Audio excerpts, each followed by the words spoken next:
विश्व पर्यावरण दिवस पर दीजिए शानदार स्पीच। पर्यावरण है हमारी शान, आओ करें इसका सम्मान। पर्यावरण के प्रति जन जागरूकता लाने, पर्यावरण का संरक्षण करने और पर्यावरण की समस्याओं के प्रति एकजुट होकर प्रयास करने के लिए प्रति वर्ष 5 जून को विश्व पर्यावरण दिवस मनाया जाता है। संयुक्त राष्ट्र संघ ने पर्यावरण के प्रति जन जागृति लाने हेतु 5 जून 1972 को पर्यावरण दिवस मनाने की घोषणा की थी। पर्यावरण का उद्देश्य पर्यावरण की रक्षा करना है। वास्तव में पर्यावरण हमारे चारों ओर का वातावरण है और मानव और पर्यावरण के बीच घनिष्ठ संबंध है। पर्यावरण ही हमारे जीवन का आधार है। बिना हवा, पानी, पेड़ पौधों के बिना हम जीवित नहीं रह सकते। बिना ऑक्सीजन के एक पल भी हम जीना संभव नहीं है। पर्यावरण से ही हमारा विकास संभव है। हम भोजन ग्रहण करते हैं, किंतु आज विकास के नाम पर मानव ने पर्यावरण का अंधाधुंध दोहन करना शुरू कर दिया है। पहले मनुष्य प्रकृति को अपनी जीवन रक्षा का साधन मानता था, किंतु वर्तमान में वह अपने स्वार्थ के लिए प्रकृति का दोहन इस कदर कर रहा है कि नित नई समस्याएं जन्म ले रही है। हवा, पानी, भोजन में जहर घुल गया है। वनों की अंधाधुंध कटाई की जा रही है।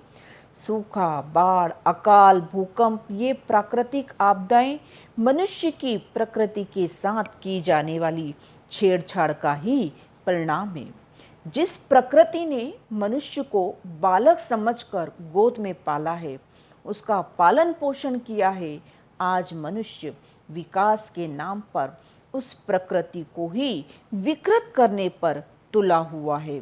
औद्योगिकरण, भौतिकवाद और महाशक्ति बनने, अति महत्वाकांक्षा के कारण प्रकृति को मनुष्य अपने वशीभूत करने की कोशिश कर रहा है। इसी कर लिए प्रदूषण का ग्राफ लगातार बढ़ता जा रहा है।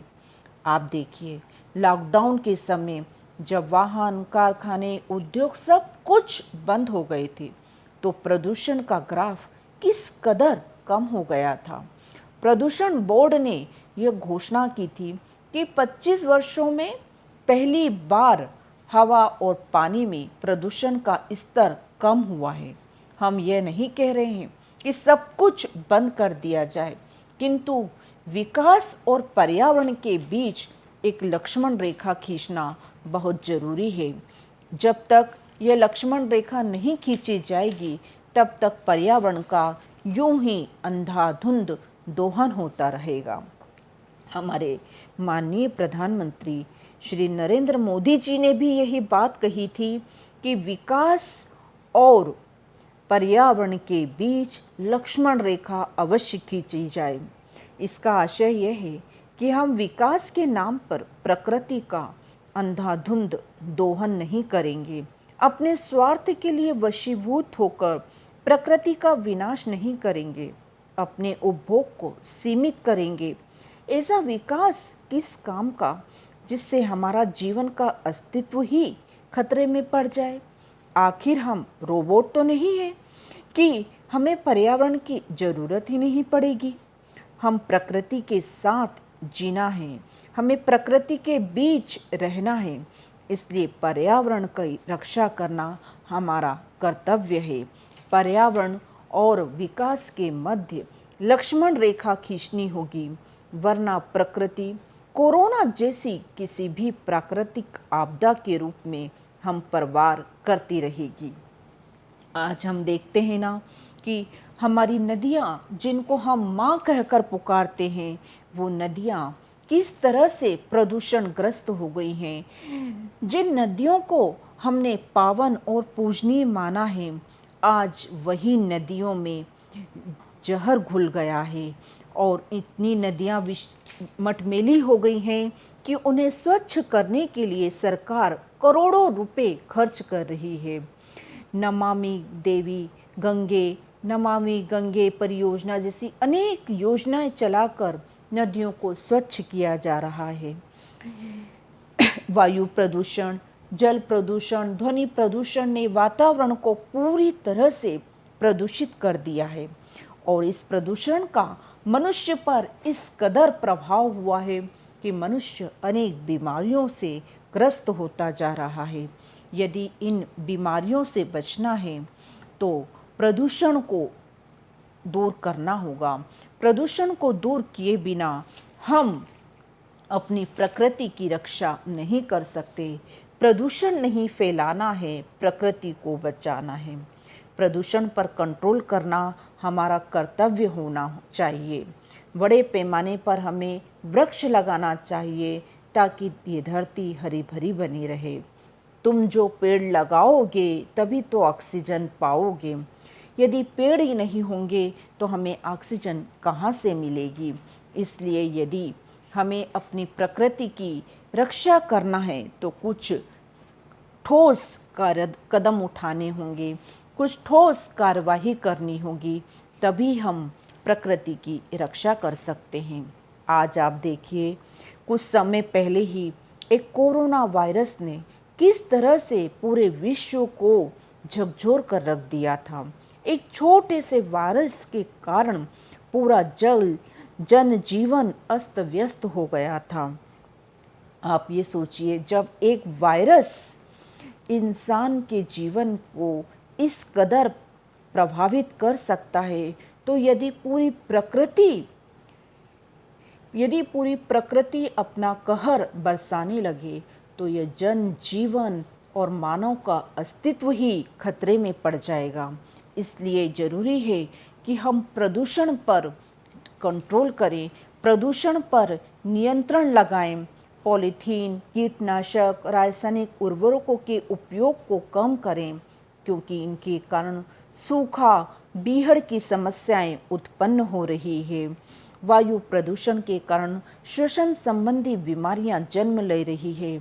उद्योगों को लगाया जाए, लेकिन उनके साथ कुछ नियम और शर्त भी रखी जाए। नदियों में अवशिष्ट पदार्थों को न बहाया जाए। परमाणु बमों के परीक्षण के कारण रेडियोधर्मी प्रदूषण फैल रहा है और इस रेडियोधर्मी प्रदूषण से कैंसर जैसी अनेक बीमारियां जन्म ले रही है। जापान के हिरोशिमा और नागासाकी का उदाहरण हमारे सामने है। बड़े बड़े बांध बनाए जा रहे हैं। शहरों में देखिए, बड़ी बड़ी कॉलोनियां बन रही हैं और बड़े पैमाने पर वृक्षारोपण किया जा रहा है। चारों तरफ बड़े पैमाने पर वृक्षों को काटा जा रहा है।